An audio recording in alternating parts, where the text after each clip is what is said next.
Mais d'abord, votre édito international. Bonjour Vincent Hervouette. Bonjour Dimitri, bonjour à tous. J'ai mis une intention d'intimité dans ce bonjour, puisque vous me soulignez le fait que vous avez l'impression que je vous parlais de l'autre bout de la salle.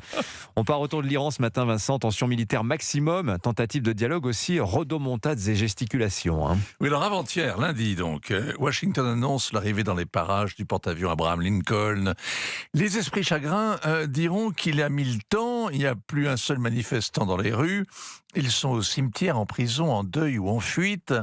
Pour des dizaines de millions d'Iraniens, la cavalerie promise par Donald Trump arrive trop tard. Mais pour les 42 000 manifestants qui ont été arrêtés, elle représente le seul espoir d'échapper à la potence. Hier, mardi, le déploiement militaire continue avec la Noria, des super galaxies, les très gros porteurs qui acheminent on ne sait trop quoi dans les bases américaines de la région. Le New York Times prétend que c'est le système Patriot de missiles antimissiles. D'autres sites repèrent des avions de reconnaissance Poséidon en vol au-dessus du Golfe.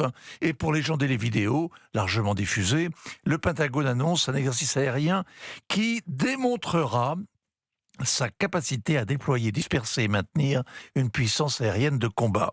Comme personne ne doute des moyens de l'armée américaine, les massés à portée de tir de Téhéran est un message de plusieurs milliers de tonnes destiné aux dirigeants iraniens, un chantage clair, où vous acceptez nos conditions, ou on tire. Alors, Donald Trump prétend que le message a été bien reçu à Téhéran. Il affirme que le pouvoir iranien recherche maintenant le dialogue.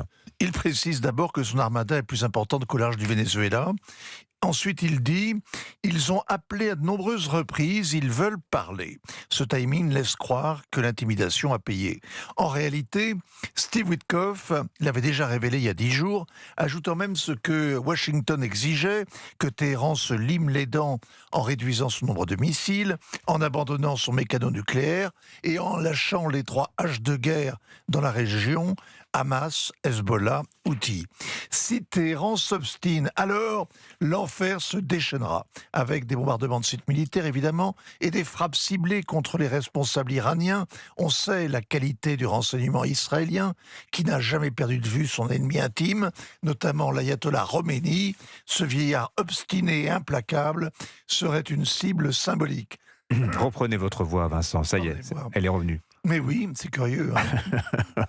Comme à chaque fois, comme avec Ben Laden, avec Saddam Hussein, avec Noriega, des experts plus ou moins douteux nous offrent la visite guidée de l'antre où se terre l'incarnation du mal. Khamenei et son fils auraient été mis à l'abri dans un réseau de souterrains à Lavizan, au nord de Téhéran. Le Dédale est enfoui à 100 mètres au-dessous du sol. C'est mieux que celui de Nasrallah, qui était le chef du Hezbollah, que les bombes israéliennes ont enterré vivant à 40 mètres seulement. Mais on ne veut pas tuer l'ayatollah, pas pour l'instant, c'est ce qu'a dit Donald Trump. Mais alors qu'est-ce qu'il veut ?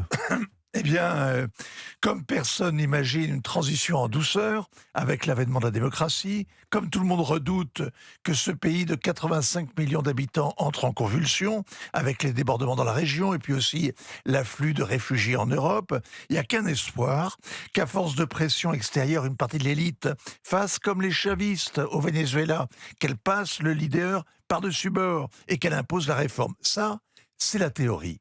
Dans la pratique, le retour de l'Iran au premier plan depuis 2 jours permet d'abord de soulager le téléspectateur, la douleur du téléspectateur, qui il faut le distraire de Minneapolis, où l'exécutif américain s'est embourbé.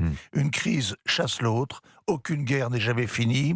On reparlera demain de l'Ukraine, de Gaza, du Venezuela, du Groenland et de Donald Trump. Tout de même, un porte-avions comme diversion, c'est impressionnant. Mais il faut bien les faire circuler, ces porte-avions. Bien sûr, il faut que ça tourne. Il faut les entraîner. Signature Europe 1, ainsi va le monde, Vincent Hervouette. Merci beaucoup, Vincent.